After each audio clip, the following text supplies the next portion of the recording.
everyone. Good afternoon, everyone.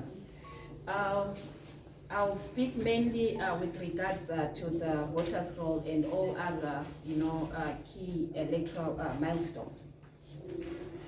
As what Champion Fazi has just said, we are 35 days away from the polling, and the electoral processes have gained momentum, and there's a lot of activity going on. And also, what is important is that we, as the CCC and any other concerned stakeholder out there, we should ensure that whatever processes are done, they should be done in a constitutional manner, fairly and transparently, so that at the end of the day there will be no doubt with regards to the credibility and legitimacy of the electoral outcome after the 23rd of August.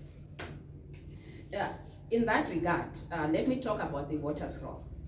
As you are all aware, the voters' roll has been an area of contestation this electoral season, and also even the previous electoral season, be it the 2013 elections, be it the 2008, we've always had issues with regards to the voters' roll, particularly with respect to accessibility and its credibility.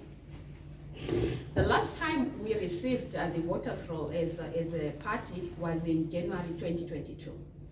And unfortunately, we never got to access the roll since then, to the extent that even the delimitation which we had last year as stakeholders, or even just the citizens out there, did not even know, did not even have access to the voters' roll.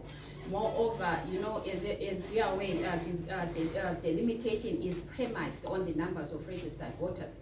So we're actually in the dark when we actually went through this delimitation exercise. But needless to say, according to Section 21, subsection 6 of our Electoral Act, candidates upon nomination, they are entitled to electronic copies of the voters' roll. And as such, as the CCC presidential candidate got his copy of the national voters' roll on the 10th of July, and subsequent to that, our members of parliament that were also duly nominated, they got their copies of the voters' roll.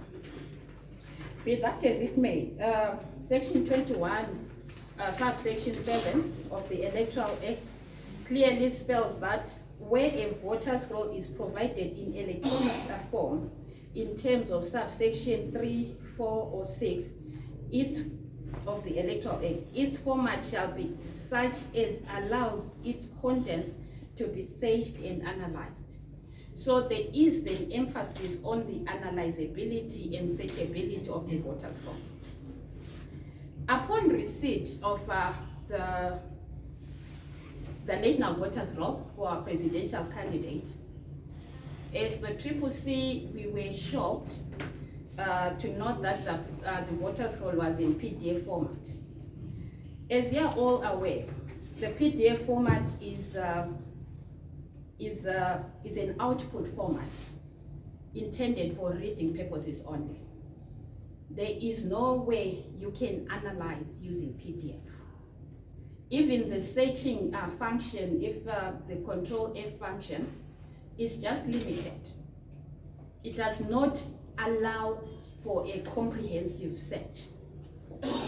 And in that regard, being a PDF format, what it means is that as candidates, for example, you are a candidate for Ward 18 in Harare, municipality like Councillor Makwali.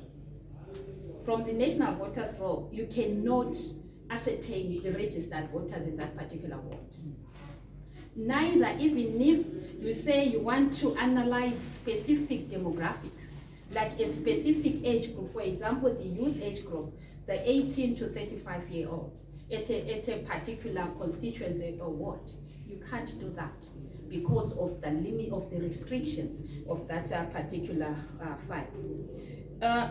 More so, the voters' roll for the presidential candidate, you cannot print. So what it means, remember, when people do their door-to-door canvassing, they'll prefer moving around with copies of the voters' roll so that people are able to, to tick whenever they approach people. But that is not possible because the voters' roll is not in a printable format. What it literally means, at this stage, you can only view the voters' roll from a computer or possibly a phone, a smartphone. But then what it means is that, because of the huge, data there, the font becomes too small. So literally one has to strain his or her eyes. So that is the concern that we raised to ZEC. On our letter, we wrote to them on the 14th of July, just last week, to say we've noted a breach in terms of section 21, subsection 7 of the Electoral Act, which speaks to the analyzability of the voters' roll. And we have since requested ZEC to give us the proper copies of the voters' roll in an analyzable format, be it the Excel format which they used to give us on, or even Microsoft Access. We will be able to analyze it on that basis. Most importantly, the second part with respect to the voters' roll is the auditing of the voters' roll. The voters' roll we received from ZEC in January 2022. As the CCC, we conducted our preliminary audit with the assistance of citizens out there. And we unearthed a lot of anomalies. Further to that, the voters' roll inspection, which was conducted in May this year, we also noted a lot of discrepancies, which were actually more or less the same with those that we noted upon auditing the voters' roll in January. Like, for example, we had cases which was mainly peculiar in Bulawayo. A lot of people had their names missing from the voters' roll. And we even wrote to ZEC to request ZEC to address those issues in our letter dated the 30th of May, and of which unfortunately we never got a response to that effect. So with the issues of missing names, thousands and thousands of people couldn't find their names. And also the first-time voters were also affected. Just as I was coming here, I got a call from about 20 people from Chitungwiza who were first-time voters. They couldn't find their names on the voters' roll that were given last week. So we still have a problem in that regard. And also the other problem that we noted was, remember, we have a new delimitation boundaries. We realized that there was, in some areas, they were mixed up with regards to the polling station and the new boundaries. Where a case in point of St. Mary's, where the current Member of Parliament for St. Mary's, Honorable Tarusenga, wrote to ZEC to say, in his constituency, in view of the new delimitation boundaries, the people that rightfully belong in St. Mary's, some of them are finding themselves in a neighboring constituency, being Zengeza West. And he even cited members of the same family that are residing in the same house. You have the mother being registered in, allocated a polling station in St. Mary's, yet the father is allocated a polling station in Zengeza, which is a completely different ward and a completely different constituency altogether. So the Honorable MP actually wrote to ZEC, and it's not the only case. We had several cases throughout the country which we wrote to ZEC in our dossier of the 30th of May, where we cited such anomalies. So this is why we are keen, as the CCC and also as the citizens of Zimbabwe in general, to say we should be able to analyze this voters' roll, which will be used for election. Say in the event that these anomalies have not been corrected, then we've got a risk of having thousands and thousands of Zimbabweans being unable to exercise their right to vote on election day.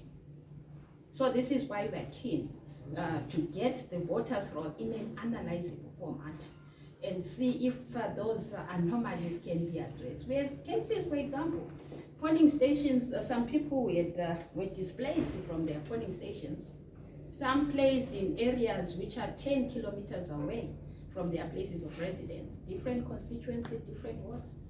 I can tell you specifically we had a certain polling area in Thorngrove in Bulawayo. Suddenly those people found their names in Pumula constituency at St. Bernard's High School there.